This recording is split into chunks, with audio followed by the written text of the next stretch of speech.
Hi! முட்டைக்கோஸ் வச்சு சூப்பராக ஒரு முட்டைக்கோஸ் கிரேவி பண்ணிடலாங்க. அதுக்கு ஒரு 1/2 மூடி தேங்காய் எடுத்துக்கோங்க. அதில் 2 பட்டை, 1 கிராம்பு, கொஞ்சமாக சோம்பு ஆட் பண்ணி நல்லா நைஸாக அரைச்சிக்கோங்க.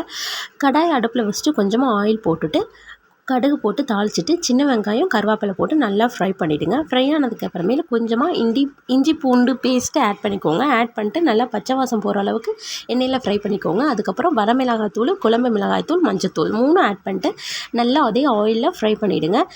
கொஞ்ச நேரம் ஒரு 5 நிமிட்ஸ் ஃப்ரை ஆகட்டும். அதுக்குள்ளே ஒரு 3 மீடியம் சைஸ் தக்காளி கட் பண்ணி எடுத்துகிட்டு வந்துடலாம். அதுக்கப்புறமேல அதையும் நீங்கள் உள்ளே போட்டுட்டு நல்லா வணக்கிடுங்க.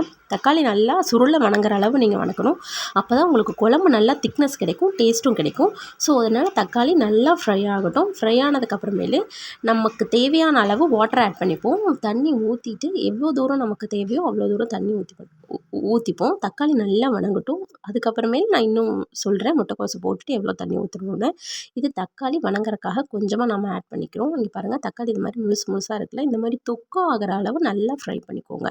ஃப்ரை ஆனதுக்கு அப்புறமேலே நீங்கள் நறுக்கி வச்சுருக்க முட்டைக்கோஸை அதில் ஆட் பண்ணிக்கோங்க. முட்டைக்கோஸ் ஆட் பண்ணிட்டு அதையும் நீங்கள் வணக்கியிருக்கீங்களா அந்த மசாலாவோ அந்த 2ம் மிக்ஸ் ஆகிற அளவுக்கு நல்லா குக் பண்ணுங்கள். அது 2ம் ஒன்றா மிக்ஸ் ஆகட்டும். அது வரையும் நல்லா குக் பண்ணுங்கள். குக் பண்ணதுக்கு அப்புறமேலு உங்களுக்கு தேவையான அளவு தண்ணி ஊற்றிக்கலாம். அதுக்கு முன்னாடி நம்ம அரைச்சி வச்சுருக்கோம் பார்த்தீங்களா, தேங்காய் விழுது, அதையும் ஆட் பண்ணிப்போம். அப்போ தான் உங்களுக்கு குழம்பு திக்னஸ் கிடைக்கும். அதுக்காக அதையும் ஆட் பண்ணிட்டு உங்களுக்கு தேவையான அளவு வாட்டரும் ஆட் பண்ணிக்கோங்க. ஆட் பண்ணிட்டு நல்லா மிக்ஸ் பண்ணி விடுங்க. தேங்காய், மசாலா, முட்டைக்கோஸ் எல்லாமே ஒன்றா மிக்ஸ் ஆகிற அளவுக்கு மிக்ஸ் பண்ணி விட்டுடுங்க.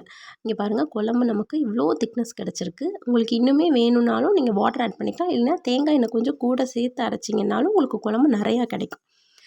அது மாதிரி நம்ம இதுக்கு மேலே பார்த்தீங்க அப்படின்னா கொஞ்சமாக மல்லித்தழை இருந்தால் தூவலாம். இல்லை அப்படின்னா என்கிட்ட மல்லித்தழை இல்லை, அதனால் நான் போடலை. உங்கள்கிட்ட இருந்தால் நீங்கள் போட்டுக்கோங்க. பாய்.